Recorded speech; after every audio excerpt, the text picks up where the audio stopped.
kedai-kedai lain pun ada yang meniaga jus buah-buahan, air buah tu ada je kedai lain pun jual. Tapi yang jadi peliknya kedai ni adalah dia punya, tak tahulah toke dia ke pelayan dia ke di kedai tersebut lain macam sangat. Ada sebuah restoran ataupun gerai ataupun kedai makan yang saya dipahamkan kedai air buah. Dia kedai air buah. Dia menjual air buah untuk pelanggan-pelanggannya. Maknanya mungkin jus buah-buahan lah, jus mikai ke jus, mungkin lah kot kan. Tapi kedai-kedai lain pun ada yang meniaga jus buah-buahan, air buah tu ada je kedai lain pun jual. Tapi yang jadi peliknya kedai ni adalah dia punya, tak tahulah toke dia ke pelayan dia ke di kedai tersebut lain macam sangat. Maknanya pakaian dia tu, orang Melayu kata apa, mencolok mata. Oh, pakaian dia pakai tudung. Tapi itulah sekadar balut kepala je lah, dada terdedah. Jadi dengan pakaian yang ketat, dah tak cukup dengan tu pula pelanggan-pelanggannya di kalangan laki-laki yang ramai. Dan paling membuatkan kita rasa sedih dan kita rasa terkejut adalah bila pelanggan-pelanggan laki-laki itu siap pegang-pegang dia pula bergambar, ya Allah, inna lillahi wa inna ilaihi raji'un. Kita sudahlah berada di akhir zaman, macam-macam yang kita lalui dan kita hadapi. Wabak penyakit belum nampak reda lagi, belum betul-betul selesai lagi, mari pula penyakit lain. Lepas tu pula dengan berlakunya bencana alam, banjir, tak kira waktu, tak kira musim dah sekarang ni. Kenapa masih lagi ada pelakuan-pelakuan macam tu? Saya pun tak faham lah. Nak meniaga lah. Itu belum kira lagi yang, tak tahulah, orang perempuan jagalah maruah diri masing-masing. Begitulah juga laki-laki.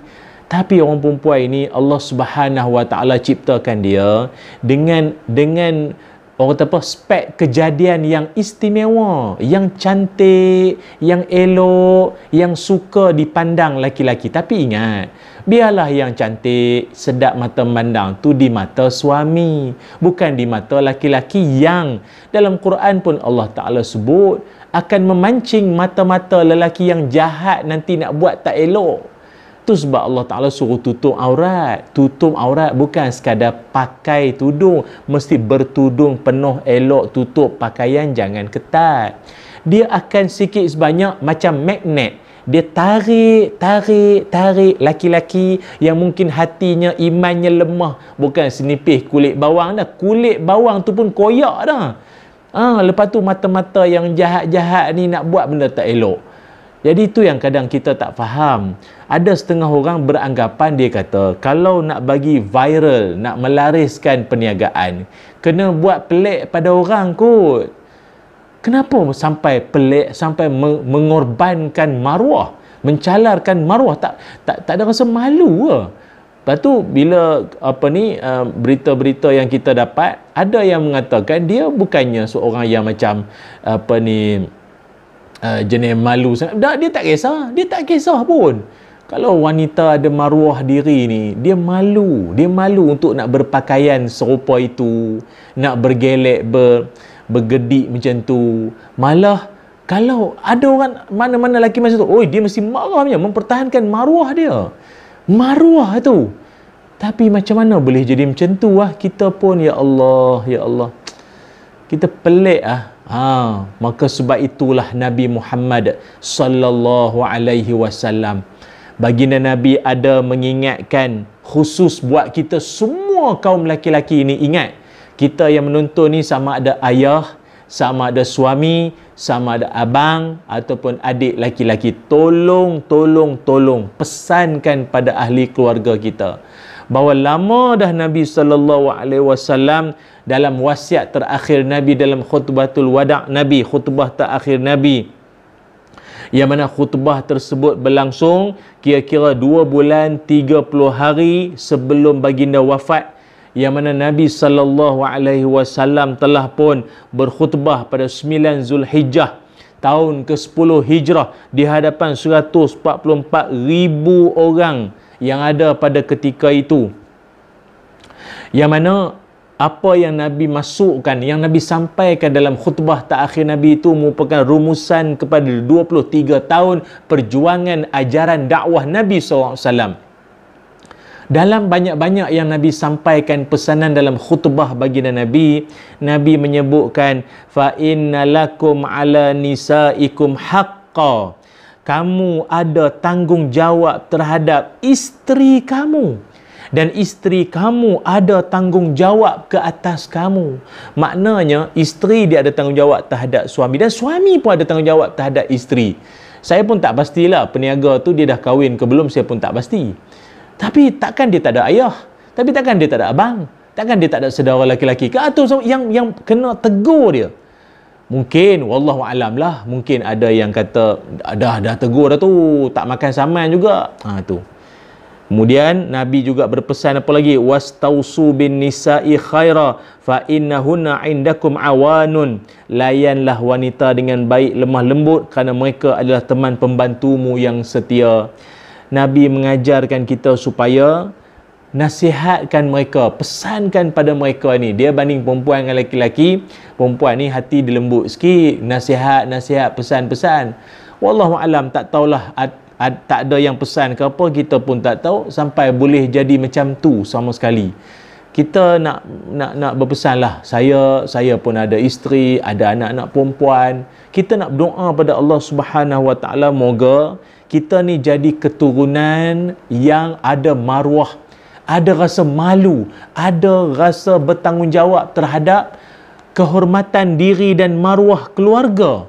Sebab itu dalam Quran Allah Subhanahu Wa Taala menyebutkan antara sifat ciri-ciri wanita yang baik-baik, yang bagus-bagus, itu adalah apa antaranya? Iaitu mu'minatin qanitatin taibatin abidatin saihatin thayyibatin wa abkara.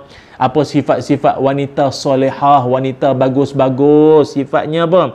Iaitu mereka ini yang menurut perintah. Dia menurut perintah, sama ada kalau dia belum kahwin, perintah ayah dia. Dengar cakap, ayah dia suruh tutup aurat, jaga akhlak, pakaian longgar, jangan ketat-ketat, dada tutup. Semua dia pesan. Dan dia pun taat, dia tak melawan cakap ayah dia, dengar elok. Yang ikhlas imannya, ikhlas iman dia. Maknanya kalau dia solat, dia ibadat, dia buat apa sekalipun, dia betul-betul hati dia tulus, mulus, apa lagi? Kerana Allah. Bukan bermusim-musim ni, bukan kerana pakai tudung ke menutup aurat hanya kerana follower minat ke dia pakai. Tak, memang tulus kerana Allah Taala, memang betul-betul. Lagi apa? Yang taat, yang bertaubat. Maknanya dia ada buat kesilapan. Manusia baik lelaki baik perempuan, dia ada kesilapan, ketelanjuran. Tapi dia ada rasa nak bertaubat tau. Kullu bani Adam khata'un wa khairul khata'in at-tawwabun, kata Nabi SAW. Setiap anak Adam, kalau kata setiap anak Adam ni maknanya yang apa tu, daripada keturunan Nabi Adam, manusia semua, tak adalah lahir pada buluh betung. Kita ni semua pasti melakukan silap. Silap tu kita akan buat. Tapi sebagus-bagus yang melakukan silap adalah mereka yang kembali, yang bertaubat pada Allah Subhanahu Wa Taala. Jangan pula ni kita duk tegur, duk nasihat ni, saya tak sebutlah kat negeri mana, daerah mana, tak perlu lah. Sebab pada saya yang kita nak tegur tu adalah perbuatan dan sikap tu. Jangan pula ada lepas ni duk tiru perangai macam tu. Dia kata nak bagi laris kedai, banyak geng-geng motor ke, geng-geng laki-laki banyak mari datang, kena pakai ketat macam tu, tudung macam ni, buat gaya macam tu, beramah mesra alam, dia kata mesra alam. Marilah nak pegang sini ke pegang ni, saya pun tak heran. Ada pula nanti keturunan nak buat macam tu pula. Na'udzubillah min zalik. Tu ingat. Dia kembali, dia bertaubat pada Allah Ta'ala. Orang tegur, orang nasihat, dia terima. Dia rasa, ya Allah, aku silap, aku lalai, faham lalai? Saya pun, kita ada lalai masing-masing. So, Bezanya lalai ke, terlanjur ke, dia ada rasa nak taubat, dia nak kembali balik pada Allah Subhanahu Wa Taala. Tu sifat dia.